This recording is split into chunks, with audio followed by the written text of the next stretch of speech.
3 जुलाई के लिए राष्ट्रीय अंतर्राष्ट्रीय समाचार लेकर हाजिर हुआ। मेरा नाम शेखर है, मैं नॉलेज चलाता हूँ रायगढ़ छत्तीसगढ़ में। ये पहल वैसे तो मेरे क्लास के लिए होनी थी, पर अब मैं चाहता हूँ कि छत्तीसगढ़ के सभी छात्र इस पहल का लाभ उठाएं। और अब शुरू करते हैं बिना कोई समय लिए। पहला समाचार कहता है एक बहुत महत्वपूर्ण नियुक्ति को लेकर। नियुक्ति कहाँ हुई है? सुप्रीम कोर्ट में। किस विभाग या किस चीज के लिए नियुक्ति? उच्चतम न्यायालय के विधिक सेवा समिति की अध्यक्षा बनाई गई हैं जस्टिस बीबी नागरत्ना जी, जिनकी आप तस्वीर यहाँ पर देख पा रहे हैं। किनके द्वारा नियुक्ति की गई? तो सुप्रीम कोर्ट में हुई इस नियुक्ति के लिए भारत के मुख्य न्यायाधीश यानी chief justice of India justice Suryakant ji ने इस नियुक्ति को फाइनली मंजूरी दे दी है। 29 जून को यह घोषणा हो गई थी। अब प्रभावी तौर पर यह पद संभालेंगी।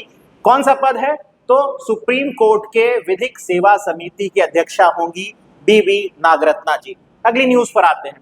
अगली न्यूज पर है जापान की प्रधानमंत्री महोदया की भारत यात्रा। भारत यात्रा पर आई, नई दिल्ली पे उनकी मुलाकात प्रधानमंत्री नरेंद्र मोदी से हुई और बहुत महत्वपूर्ण कुछ फैसले सामने निकल करके आए हैं जो आपके लिए प्रश्न बनेगा। पहला प्रश्न इस पर देखते हैं। पहला यह है कि जो हमारे जापान के प्रधानमंत्री महोदया है वो तकाइची, उनका नाम है साने तकाइची जी, हरियाणा के खरखौदा में मारुति सुजुकी के चौथे मैन्युफैक्चरिंग प्लांट को स्थापित करने की घोषणा कर दी गई है।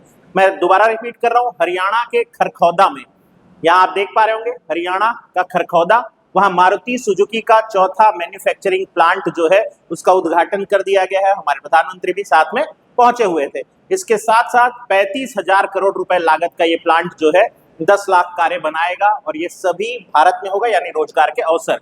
इसके अलावा बड़े फैसले यदि देखें तो मुंबई अहमदाबाद जो बुलेट ट्रेन प्रोजेक्ट है उस प्रोजेक्ट में करीब 2 लाख करोड़ रुपए में से 88,000 करोड़ रुपए जापान मदद करेगा, ये भी एक घोषणा हुई। इसके अलावा जापान के सहयोग से, ये भी बहुत इंपॉर्टेंट रहने वाला है, जापान के सहयोग से भारत में फर्टिलाइजर के 1000 नए कारखाने लगेंगे। 1000 फर्टिलाइजर कारखाना जापान की मदद से भारत स्थापित करेगा, ये बहुत इंपॉर्टेंट पॉइंट रहेगा। इसके अलावा यदि देखें तो भारत में 10 ट्रिलियन येन जापान की मुद्रा को कहा जाता है, उसके निवेश का लक्ष्य भी रखा गया है। एक और बड़ी बात सामने आई और वो बात ये थी कि भारत और जापान ने साझा फैसला लिया है कि वो आपस में व्यापार डॉलर में ना करके अपनी अपनी मुद्रा में करेंगे। इससे क्या होगा?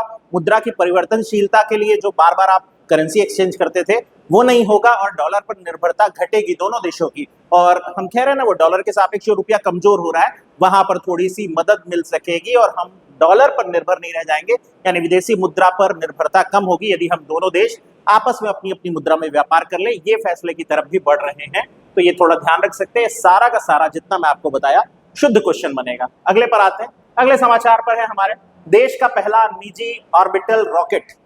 पहला तो यहीं से क्वेश्चन आ गया, देश के पहले निजी ऑर्बिटल रॉकेट का नाम क्या है? नाम रखा गया है विक्रम-1। और कौन बना रहा है इसे, ये एक अगला क्वेश्चन बनेगा। तो हैदराबाद में एक कंपनी है स्काई रूट एरोस्पेस, मैं दोबारा दोहराता हूं, स्काई रूट एरोस्पेस कंपनी। ये निजी क्षेत्र की कंपनी है, यानी गवर्नमेंट इसमें सीधे इन्वॉल्व नहीं है, वो इसको बना रही है। इसका परीक्षण उड़ान 12 जुलाई से 4 अगस्त के बीच कभी भी किया जाएगा। कहां से होगा, ये एक अगला प्रश्न है। श्रीहरिकोटा यानी सतीश धवन अंतरिक्ष प्रक्षेपण केंद्र जो है वहां से इसका लॉन्चिंग किया जाएगा। इस प्रोजेक्ट को नाम दिया गया है मिशन आगमन। तो एक और न्यूज निकल के आ गई। मिशन आगमन क्या है? तो भारत के पहले क्या निजी क्षेत्र के ऑर्बिटल रॉकेट का लॉन्चिंग।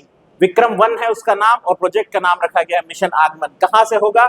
श्रीहरिकोटा सतीश धवन अंतरिक्ष प्रक्षेपण केंद्र से। और कौन सी कंपनी? तो स्काई रूट एरोस्पेस कंपनी। इतना सब कुछ आप इसी एक न्यूज से निकाल सकते थे और ये सारा का सारा आपके लिए अहम होगा। विक्रम-1 लॉन्चिंग की जाएगी, लगभग 7 मंजिला ये रॉकेट होगा और पूरी तरह से कार्बन कंपोजिट से बना है, यानी कि वेस्ट मटेरियल बहुत कम है इसमें, ये भी आप जान सकते हैं। अगले पर आते हैं। ये एक अगेन बहुत इंपॉर्टेंट न्यूज निकल के आई है। आंध्र प्रदेश में एक एयरपोर्ट बन रहा है, भोगापुरम एयरपोर्ट। नाम देख पा रहे होंगे, भोगापुरम एयरपोर्ट। विशेषता क्या है? 290 किलोमीटर प्रति घंटे की रफ्तार से भी चलकर आने वाले तूफान से भी इस एयरपोर्ट का संचालन बंद नहीं होगा या अवरुद्ध नहीं होगा, ये इसमें बड़ी बात है। उतनी गति से आने वाले चक्रवात को भी झेल सकेगा। कहां बन रहा है? आंध्र प्रदेश के विजयनगरम जिले के भीतर भोगपुरम में अल्लूरी सीताराम राजू जी के नाम पर बनाया जा रहा है। अल्लूरी सीताराम राजू जी वही हैं जिनके नेतृत्व में आपने तेलंगाना क्षेत्र में एक बहुत महत्वपूर्ण क्रांति होती हुई देखी थी। फिल्म आपने देखी ना RRR, उसमें रामचरण ने ये किरदार निभाया था, अल्लूरी सीताराम राजू जी का किरदार।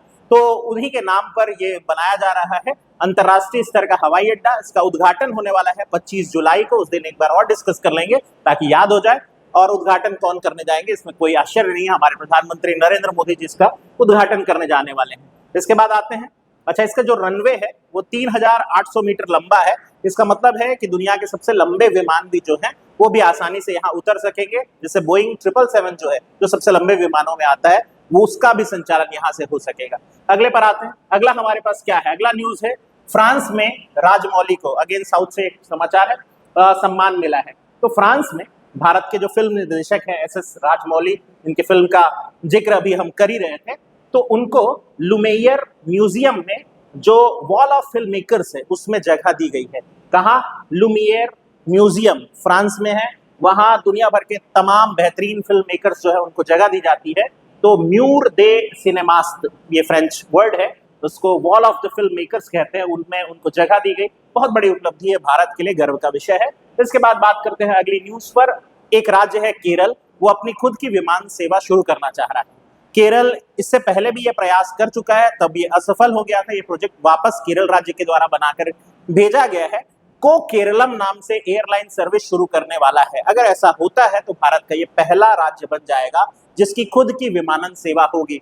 उसका लक्ष्य यह है कि दक्षिण भारतीय राज्यों में एक दूसरे से जो पहुंच है वो सरलता पूर्वक हो सके। जैसे केंद्र सरकार उड़ान योजना, उड़ान 2.0 योजना चला रही है, उसी तरह केरल जो है वो खुद की एयरलाइन सर्विस शुरू करके सस्ती उड़ान जो है वो दक्षिण भारतीय राज्यों को प्रोवाइड करना चाहता है।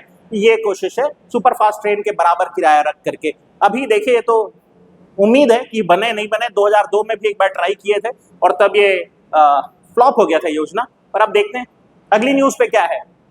सूरज के जैसे ऊर्जा बनाने का प्रयास कर रहे हैं दुनिया भर के तमाम देश मिल करके। 35 देश तो अब तक सामने आ चुके हैं।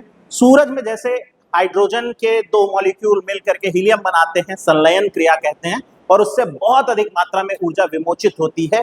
उसी कॉन्सेप्ट का यूज करके ऊर्जा बनाने का प्रयास किया जा रहा है।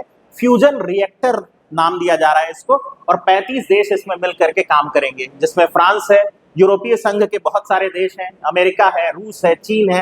तो ये 35 देश मिल करके इसको विकसित कर रहे हैं। 2007 में इस परियोजना को पहली बार नींव रखा गया था और अब ये परियोजना अपने निर्माण के मध्य में पहुंच चुकी है। उम्मीद किया जा रहा है कि 2034 से 2036 के बीच इसको पूरा कर लेंगे। और अगर एक बार न्यूक्लियर फ्यूजन या ये संभावना जिसे संलयन कहते हैं वो हो जाए, तो सूरज जैसी अवस्था आप धरती के भीतर ही उत्पन्न कर सकेंगे, जो कि ऊर्जा का अनंत स्रोत होगा। तो ये था आपके लिए आज का समाचार। आई होप अपडेट हो गए होंगे। ऐसे ही समाचार मैं आपसे लगातार लेकर के मिलता रहूंगा, कुछ भी छूटने नहीं दूंगा इस वादे के साथ। पढ़ते रहिए ध्यान से सुनने के लिए आपका धन्यवाद। राम राम।